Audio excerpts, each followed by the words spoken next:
Welcome to the Lovers Lounge podcast, where we talk to experts and other guests on topics related to love, relationships, and sex. I am your host, Tina Love, and on this episode, I am talking to Dr. Phillip Lee. He is a marital therapist, co-head of Cornell Medical Center, and co-author of the book, Argument Addiction. When you win, you lose. Welcome, Dr. Phil, to the show. Well, thank you very much, Tina, for having me on the show. Well, I'm delighted to be here. Yes, and I'm delighted to have you. I'm so anxious to get into this book, talking about argument addiction. But before we do, as I mentioned, you and your wife, well, I didn't say your wife, but you are a joint team in marital therapy. So can you tell me a little bit about your practice and more about yourself and what you do? Well, we are the co-heads of marital therapy, as you mentioned, at Weill Cornell Medical Center in New York City. And we teach together. We teach all the residents and all the psychiatry residents in marital therapy, and we supervise all of them on their cases. In practice, we practice individually in separate offices, but we work together to write this, I think, excellent book, which should make all marital therapists obsolete, including us. Yes. Well, that's why I'm so interested in us talking about it, because I know it's very, very good. So, what led you guys to write the book, Argument Addiction? When you win, you lose. We have been teaching and practicing marital therapy at Cornell and in private practice for probably a combined 50 years. And it's amazing how all the arguments are different, but they're all kind of the same at the same time. And when you start to see the pattern, you get a sense of how you can unravel the pattern and take it's kind of as if everyone's into coronavirus now. Right. If marital arguments were coronavirus, this would be the Clorox that got rid of it all. Okay. There's a way to deal with marital arguments. Yeah. So I obviously, you talk about the patterns, and I mean, although you and your wife, well, I don't know, maybe occasionally you might get together and do a dual session with couples, but I know you said she's in another office and you're in an office, and you see couples all the time, and like you said, you start to see these themes or these patterns, and so why don't you just let's take our time and kick back and talk about some of these themes and patterns that you might see. The fundamental pattern of marital arguments is that they are a disguised way of one partner saying to the other, "You're no good. This is what's wrong with you. And this is what's wrong with you."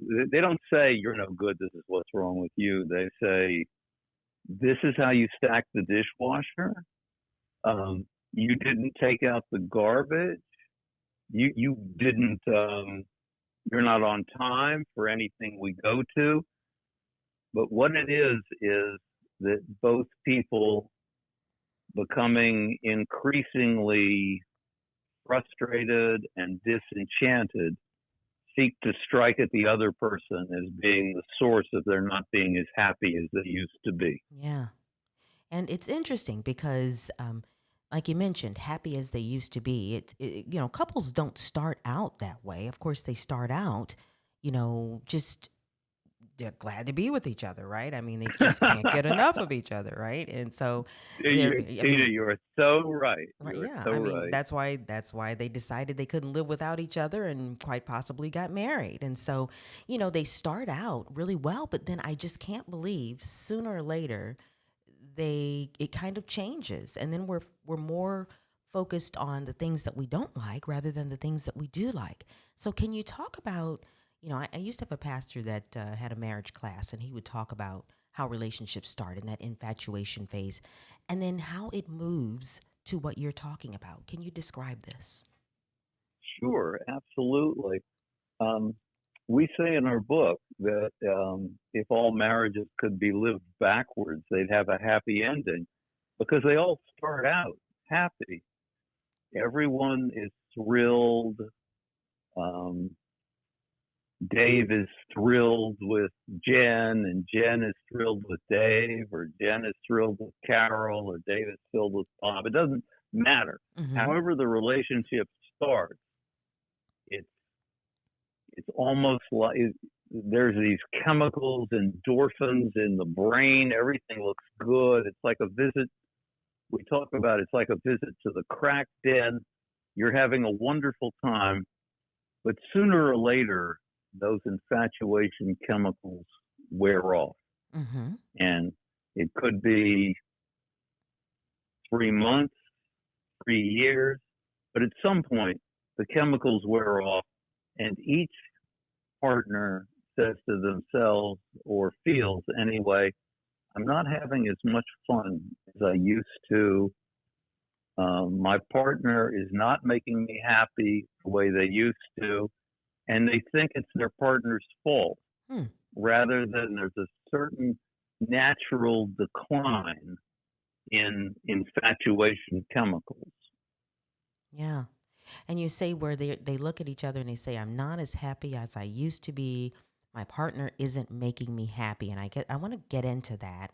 Um, Okay. because it's like, well, I guess if we understood from the beginning that, the infatuation phase is indeed a phase, and so after a while, things get real, as they say, and I won't Yeah, say what they yeah, really say, but the yeah, rubber hits the road, and so I yeah. don't know. I guess it almost also makes me think about the expectations that you have when you're going into this, whether or not those expectations are really, you know, real or not. Why do we seem to think that we're going to be on the mountaintop at all times? Because marriages go through ups and downs, right, Dr. Phil? They certainly do, and the good marriages can weather the ups and downs, and it's like when the hurricane rolls through the Caribbean. The well-built stuff stays well-built. The other stuff gets the roof blown off. Right. And then when you talked about my partner isn't making me happy, that's kind of like, oh boy, that kind of makes me cringe a little bit because do you think oftentimes we look to our partner to be that source of happiness? Like we put a lot of expectations on that other person, when really, where should that happiness begin? Well, the idea that some other person is going to make you happy is a delusional idea. It's never going to happen. You're going to have to make yourself happy, and the fading chemicals in the good marriages, it's expected if you and your partner go out for a big evening Friday night and you drink a little too much and you have a really great time, and the next day you have a hangover, you don't say to yourself, gee, my partner made me happy last night, but now my partner, you're just giving me this incredible headache. Yeah. You know that last night happy came out of a bottle, and here we are with a hangover. Yeah. Okay, all right, I get it. Okay, I'm not going to get mad at my partner. But Right. when the infatuation chemicals wear off, people are like, they're not like, oh, gee, I've got a hangover from all those infatuation chemicals. Yeah.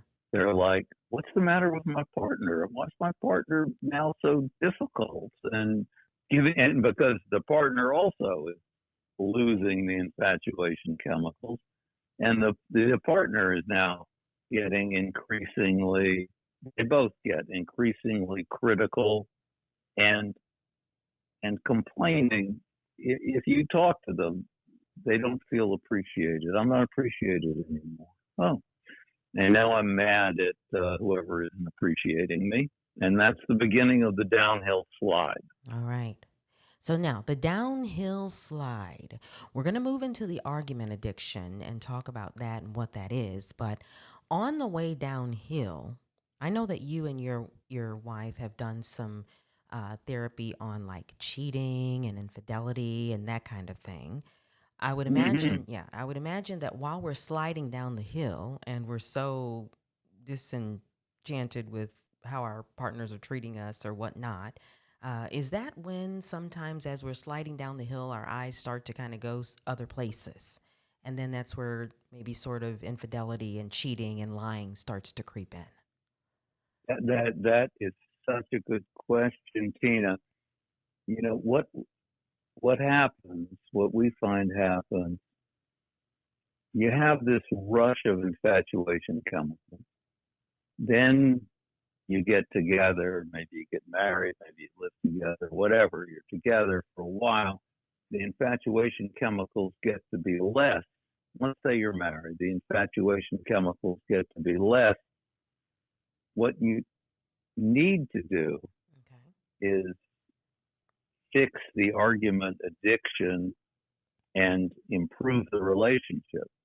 But the shortcut, the apparent shortcut, you're driving along the highway of marriage and suddenly the traffic stops. You're not making any progress. There's potholes. It's not good.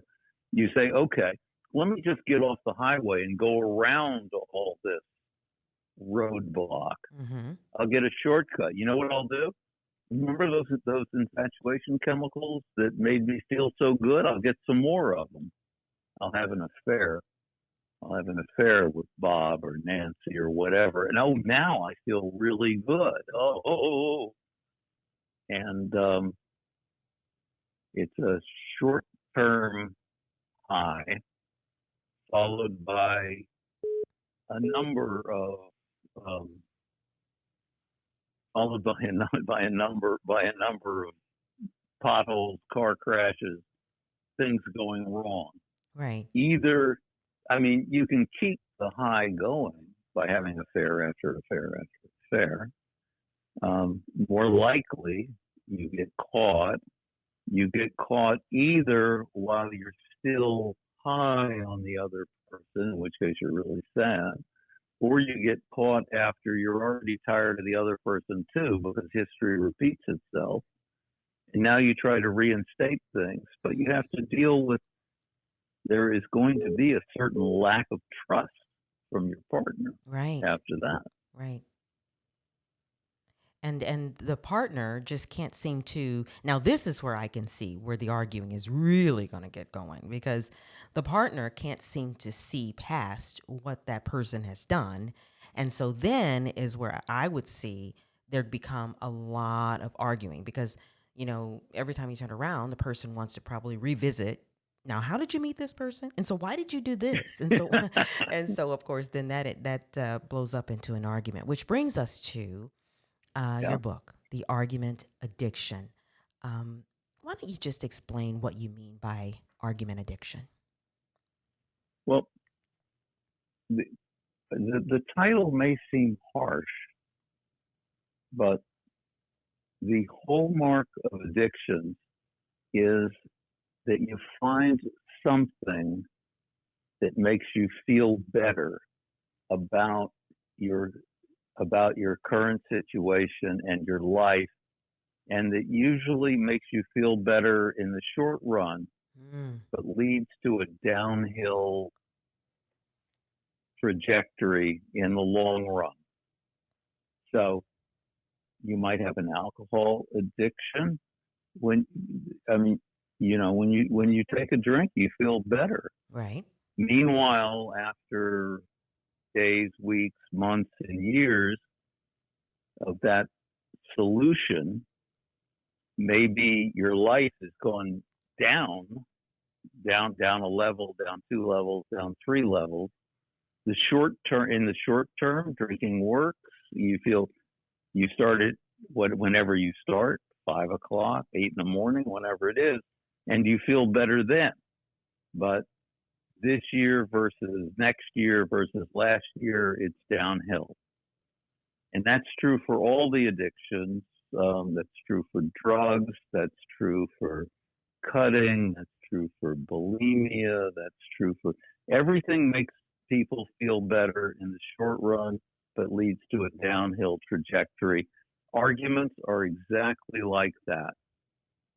People, if you're at home with the three screaming kids and your husband or wife comes back from work and says, Jesus, I can't believe what a mess this place is. What's the matter with you? I've been working all day.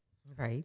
You're going to feel put down and humiliated unless you say, I can't believe you got here. It's 8 o'clock. I told the kids you would be here for dinner. What's the matter with you? Blah, blah, blah. So you have the arguments. The arguments make people feel better, but the course of their life goes downhill. And that's what we mean by argument addiction. Right, right. So it seems easier at the time to dive right into the argument because instead of focusing on probably the solution or what's really going on, it's just easier to dive into an argument and be ready to tear each other's heads off, and just continue to do this and do this and do this until really you're at rock bottom. Kind of like you said, with alcohol and drugs. It's That's and exactly right. you know Rock bottom. I yeah, like that. yeah, yeah, Yeah. instead of, I used to have a background in substance abuse, doctor, but anyway, Mm-hmm, mm-hmm. instead of focusing on the fact that I'm drinking because I'm constantly thinking about the molestation or whatever it is that has happened in my life in the past, and Uh-huh. so Uh-huh. because I want to Sure. avoid feeling that, I just go ahead and have this drink and it becomes an addiction. I do it, I do it, I do it, I do it, and the more that I do it, I'm ultimately hitting rock bottom and I'm finding that my life is an extreme mess. The same with, Exactly right. yeah, yeah, the Exactly right. same with your relationship and your marriage. So, how is it then that, there's couples listening out there and you have your book, The Argument Addiction, and I'm sure there's many, many chapters in the book, but how is it that couples then can take your book and figure out what they can do to kind of, maybe see the red flags or, stop themselves before they get to this point? Well, that's such a great question. The book lays out exactly what, and in a readable, interesting format. Not a. This is not a heavy, Yeah. heavily footnoted. Right, right, right. This is a lively book, Okay. but it shows you how you start out, what happens, where you go wrong, how you can go right, what the arguments are. It shows the arguments. You can look up your own arguments. It shows you what to do about the arguments, how to get to, where things are going better, better, better instead of worse, worse, worse. Yeah. Getting rid of these pointless arguments. Yeah. Is there an example? I don't know. I back a while ago, I guess, in my, social work days and studying substance abuse and different things like that, I've heard of a book called, Fighting Fair or something to that degree. Is there a such thing as fighting fair or having a good fight, being able to do that? Like, so does your book kind of share with couples on, how to fight fair or how to, instead of turning these disagreements or my frustration into a horrible argument, how do we, kind of turn things around and maybe have a discussion that does not necessarily turn into a knockdown drag out? That's a tremendous question, Tina. Here's the thing. Couples who aren't getting along have these you're no good because no, you're no good because here's where you went wrong. Yeah, wait a minute. Here's where you went wrong arguments, Mm-hmm. right? That we've been talking about. Now, I would say one way of saying it would be that happily married couples don't have arguments. And you'd say to me, what do you mean? Everybody has arguments. And this turns out, like a lot of things, to depend on how you define arguments. Okay. What do you mean by an argument? Yes. We mean you're no good because no, you're no good because that's an argument. Okay. Happily married couple, and people didn't do that when they were dating. But the reasons are different from why happily married couples don't do that. When people are dating, they don't go around saying you're no good because you're no good because people will dump them. That'll be the last date. Right. Everybody's like, I want him or her to like me. Yeah. I'm gonna act like a pleasant person. Now, that's not the reason that happily married couples don't have what we call arguments. The difference is that unhappily married couples, on some level, want each other to feel bad. Wow. You've made me feel bad, and I'm going to make you feel bad. I'll show you where you're wrong, and maybe you'll jump up and say, oh, yeah, God, you're right, but which they don't. Instead, they say, oh, here's where you're wrong. Now, happily married couples, on the other hand, don't want their partners to feel bad. So while they might have differences of opinion, which of course they'll have differences of opinion, but they'll try to express them in a way that they'll go out of their way to have their partner not feel bad. Yeah. Which is a totally different point of view from the squabbling arguments of the unhappily married. Okay. So I'm going to give an example. All right. So I'm not married, but I'll just give an example as though, Okay. yeah, I'm just going to dream right now. But anyway, Okay. so my husband says to me, honey, please don't forget to pick up my dry cleaning this evening because tomorrow's Saturday and I've got a special event and I really need to have this shirt, for the event or whatever. And I go, sure thing. I will definitely do that. I'll pick it up. I will not forget. And then life kind of happens and I've got like tons of things going on. And then it's Friday evening and it's almost 5:00 and I realize I am not going to get to pick up that shirt. Mm-hmm. And I am really sad about it because I said, sure thing, I'm going to do this. And I love my husband, right? Because I want him to look good because, I wouldn't be with him if he didn't. No, I'm kidding. But anyway, so I don't make it, and so when he gets home, I have to tell him the bad news, or I could probably call him before he gets home and kind of let him know that. But so when I tell him, I didn't get a chance. I am so sorry, honey. I did not get a chance to pick up your shirt today. The time got away from me and I wasn't able to do it. I'm so really sorry. And so his response would be to me, what? Well, here's the thing. And that is a great example, Tina. Even if you made it up, it's a great example. In the happily married couple, Tina feels really bad that she didn't pick up the shirt. And the husband realizes that she feels really bad that she didn't pick up the shirt. Obviously would have preferred for the shirt to be picked up, but doesn't want her to feel bad. She does lots of good stuff all the time and it didn't work out. So he's saying, well, don't worry about it. It could happen to anybody. And Tina is saying, oh, no, I just feel so bad about it. In the unhappily married couple, right, Tina is saying, I have a lot of other stuff to do. I'm not exactly your errand woman. If you thought it was such a big deal to pick up the shirt, why don't you pick it up yourself? And he's like, I was out there all day and you had time to pick up the shirt. What's the matter with you? It's your fault, no, your fault. Yeah. versus, oh my God, it's my fault. Oh, please don't feel bad. Yeah. Now, the problem with that is it takes two to tango. You Tango. know, Yeah, exactly. it it's not going to work out if one of them is like, tears, and the other one is like, oh, I'm so sorry. Yeah. Right. So one of them can't be like really feeling bad and really wants to make that other person happy, and then the other person's like, I don't really give a rat's tail. I'm gonna let you have it because you didn't pick the shirt up.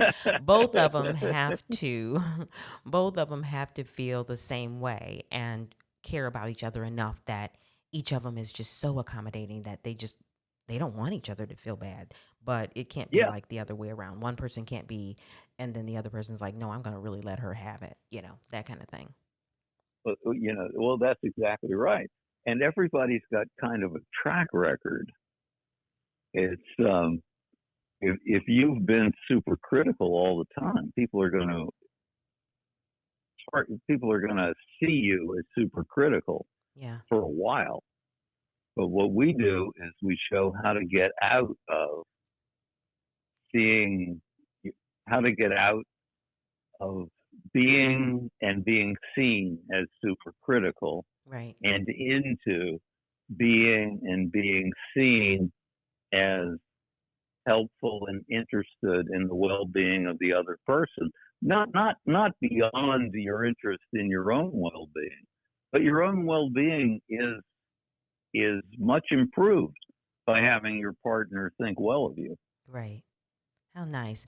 I'm just sitting here thinking, I mean, I've had my share of dates, guys, right? Yeah, And I'll bet. Yeah. people are different, right? And so not everybody, fortunately, I have someone now that is very, very accommodating, and he is much like the example that you shared. Like, he wouldn't want me to feel bad. He would say, well, it's okay. I got tons of other shirts. So just iron another one and, starch it up real good, and I'll look just as good.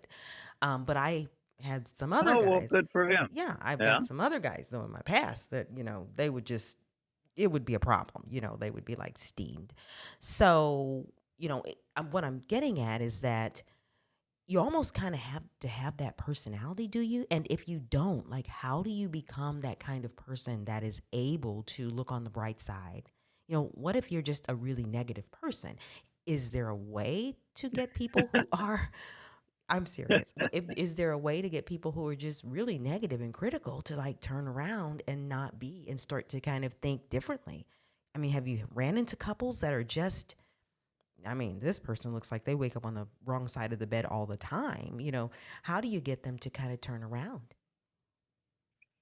Well, you gotta you you have in the marital therapy business, people come into your office and there is so much acrimony and bile that you think, how could these people possibly get along? But it turns out that they used to get along. Yeah. It's not like two random people off the street who don't get along. They used to get along. They just don't now. Right. And so it's not as hard as it seems. It's not Humpty Dumpty, fell off the wall and broke into a million pieces. It's it's all still there, but it's underneath the you're no good spiral. Right. And we show a lot of techniques and tricks for people to get back to getting along with each other.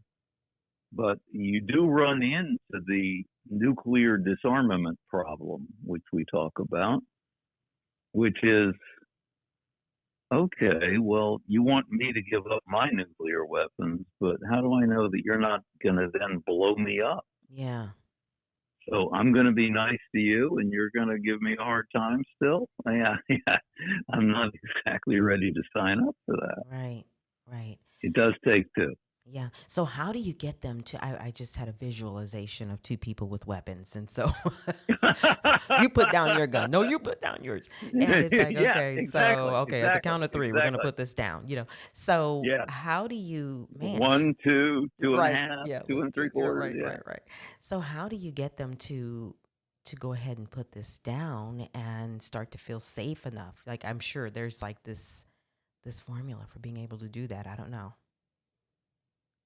Is there? Um, ideally, both people are on board. They both try to. I mean, in some ways, argument addiction is like losing weight. You got to have less arguments, less arguments, less arguments. Okay. Um, it's good if both people are on board. If one person's on board more than the other, you want to take advantage of the opportunities when the other person messes up to let it go by. None of this stuff. Um, it, when the other person is critical, you want to see it as really embarrassing for the other person, not as humiliating for you. And then you're more able to proceed with not being the source of argument. Yeah. Okay. And it sounds like the good news is it sounds like there's definitely hope. People can they can do this. Things you have Oh, seen couples that this thing turns around. And how's that look? How's that feel for you when you see couples that turn around? oh, it's great. And this thing will turn around. It's not just couples. This thing will turn around the overwhelming majority of couples. It is so much better to fix things than to blow things up. People blow things up and they go on to more things that they blow up. And, you know, divorces, breakups, whatever. I mean, this stuff applies. We talk about couples, significant others. This applies to people in their 20s who aren't married yet, people Yeah. in their 30s, people whatever age. This is a very effective road to happy relationships. Right. Right. And I'm also thinking too, it really also has to do with getting with the right person and making sure that you have somebody that, we talk about being equally yoked, that, you're kind of similar in your personalities and, you're able to bend a little and compromise and work things out. And so, yeah, it's really good when you're able to do that, I'm sure. And I Yeah, absolutely right. Yeah. And I'm thinking about kids, it's really worth it to try to fix and change and turn things around when you've got little people looking at you and maybe hearing these arguments. And I mean, that really gets to where it's not only affecting you, but your behavior is also affecting these little ones that are looking at you and being shaped and molded by what they see. So it's always then worth it. Don't you think, Dr. Phil? Absolutely right. There's no question, but what it is so much better for the kids, for the parents to be getting along and be on the same page. And at the same time, we're not talking about like holding your breath. We're talking about like really enjoying being with each other instead of, when you arrive at the house and you take a couple of deep breaths before you go in, there's something wrong. Mm-hmm. That's right. So, Dr. Phil, and I've heard that they call you the real Dr. Phil. Yeah, I love that. Yeah, So, the real the Dr. Phil. real Dr. Phil. So, how can I want to make sure that our listeners know how to get their hands on your book? And I know you said that it's a very easy read and very easy to work through. And, any kind of advice you have for them as they crack this book open because they see that they need the help, what they can do. And then, um, how they can maybe hear more from you. Like, is there a way to reach you? Do you have a Facebook page? Do you have a website? That kind of thing. I do have a website. The book Argument Addiction. When you win, you lose, but all you have to remember is Argument Addiction is on Amazon and available for download on Amazon, and it'll just fix everything. You won't need my webpage. Do you happen to have any advice for them as they take a look at the book and they're trying to apply what's there to their lives? Is there anything that you can say to them that kind of helps them with doing that? You might want to get 2 copies. Uh-huh. that's that's my advice. Everybody read the first 2 chapters and then see what they can do. I think the truth is, everybody ends up in these relationships, and nobody has any idea what to do with them. Nobody was taught what to do. Yeah. We had some examples, our parents growing up, maybe a few people, but basically, we're all just figuring it out. Yeah. It's like anything else. It's like golf or tennis. If they didn't have any teaching pros and they didn't have any videos, they didn't have anything, we're just out there trying to do it, Right. and getting frustrated. When you see what you need to do, it's so much clearer and so much easier than you ever dreamt it would be. Yeah. All right. Well, thank you so much, Dr. Phil, for coming on the show. I have truly Thank enjoyed our conversation. It's been fun. Thank you so much, Tina. It's been great to be here. I appreciate your having me. Yes. And everybody out there, don't forget to, as you're listening, to rate, give a comment, and of course, subscribe to either Apple, Google Play Music, Spotify, or YouTube. I hope you have enjoyed listening to the Lovers Lounge podcast, where we talk to experts and other guests on topics related to love, relationships, and sex. I am your host, Tina Love, and until next time, peace. And of course, don't forget love.